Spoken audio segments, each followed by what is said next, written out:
Hi viewers, welcome to Bhaskar's area.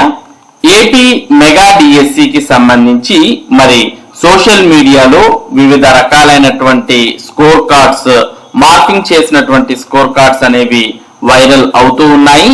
మరి అవి అధికారికంగా విడుదలైనటువంటి స్కోర్ కార్డ్స్ కాదు, కేవలం మరి ప్రభుత్వానికి చెడ్డ పేరు తీసుకురావాలనే ఉద్దేశంతో స్కోర్ కార్డ్స్ ను మరి మార్కింగ్ చేస్తూ మరి అవి తప్పుడుగా ప్రచారం చేస్తున్నారు అంటూ ప్రభుత్వం మరి సోషల్ మీడియా ఫేక్ న్యూస్ మీద ఒక ఇంపార్టెంట్ నోట్ అనేది ఏపీ డిఎస్సి వెబ్సైట్ లో విడుదల చేయడం జరిగింది.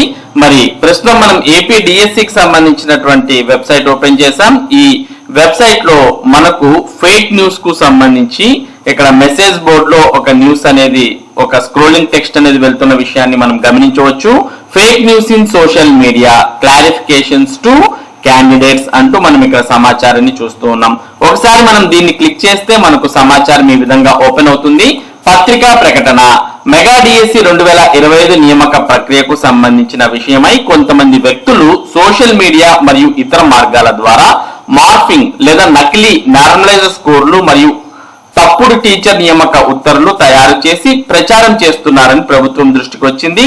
ఈ చర్యలు అభ్యర్థులను తప్పుదో పట్టించడమే కాక అనవసరమైన భయం కలిగించడం మరియు నియామక ప్రక్రియ యొక్క పారదర్శకతను దెబ్బతీయాలనే ఆలోచనతో ఉద్దేశపూర్వకంగా ఉపాధ్యాయ నియామకాల ప్రక్రియను ఆటంకం కలిగించాలనే ఉద్దేశంతో చేస్తున్నట్లుగా తెలియచున్నది. ఈ విషయంగా తెలియజేయడం ఏమనగా అన్ని అధికారిక స్కోర్లు, ఎంపిక జాబితాలు, నియామక ఆర్డర్లు మెగా డిఎస్సి అధికారిక వెబ్సైట్ మరియు క్యాండిడేట్ లాగిన్ నందు మరియు ప్రభుత్వంచే పత్రికా ప్రకటనల ద్వారా మాత్రమే విడుదల చేయబడతాయి. సోషల్ మీడియా మరియు అనధికారిక వెబ్సైట్ల నుండి ప్రచారం కాబడే ఏ విధమైన సమాచారం చెల్లుబాటు కాదు. ఇలాంటి నకిలీ పత్రాలు లేదా వివరాలు తయారు చేయడం, ప్రచారం చేయడం లేదా ఉపయోగించడం చేసే వ్యక్తులపై సంబంధిత న్యాయ చట్టాలకు అనుగుణంగా చట్టపరమైన క్రిమినల్ చర్యలు తీసుకోవడమే కాక ఆ వ్యక్తి లేదా వ్యక్తులు నియామక ప్రక్రియ నుండి శాశ్వతంగా నిషేధించబడతారు.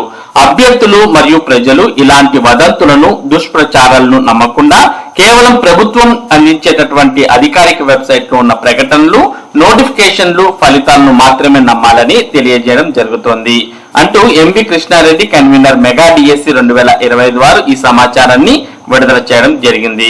కాబట్టి మరి సోషల్ మీడియాలో చాలా రకాలైనటువంటి ఫేక్ న్యూస్ అనేవి మరి వైరల్ అవుతూ ఉంటాయి.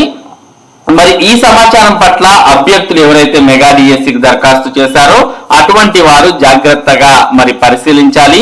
ఏ సమాచారం నిజం, ఏ సమాచారం నిజం కాదు అనేది కూడా అభ్యర్థులు మరి బేరుజు వేసుకొని నిజమైనటువంటి సమాచారం అందించేటటువంటి సమాచారాన్ని నమ్మాల్సిన అవసరం ఉంటుంది. ముఖ్యంగా ఏపీ డిఎస్సి వెబ్సైట్ ద్వారా ఏదైతే సమాచారం వస్తుందో అదే ఫైనల్ అనేది గుర్తుపెట్టుకోవాలి. అలాగే క్యాండిడేట్ లాగిన్ లో వచ్చేటటువంటి సమాచారాన్ని మాత్రమే అభ్యర్థులు నమ్మాలి. అంతే తప్ప మార్కింగ్ చేసినటువంటి ఫోటోలు లేదా తప్పుడు సమాచారం వ్యాప్తి చేసేటటువంటి వాటిని కట్టడి చేయడం, వాటిని నమ్మకపోవడం, వాటిని ప్రోత్సహించకపోవడం చాలా మంచిది అనేది అభ్యర్థులు ఇక్కడ గుర్తించాల్సిన అవసరం ఉంది. మరి ఇది fake news in social media అనే దానికి సంబంధించినటువంటి ముఖ్యమైన సమాచారం. ఇటువంటి ముఖ్యమైన సమాచారాన్ని భాస్కర్స్ ఏరియా మీకు అందిస్తూ ఉంటుంది. మరి ఈ సమాచారం మీరు మిస్ కాకుండా పొందడానికి మన భాస్కర్స్ ఏరియా యూట్యూబ్ ఛానల్ కు సబ్స్క్రైబ్ అవ్వండి. అలాగే ఈ వీడియోని లైక్ చేసి షేర్ చేయండి. Thank you for watching this video.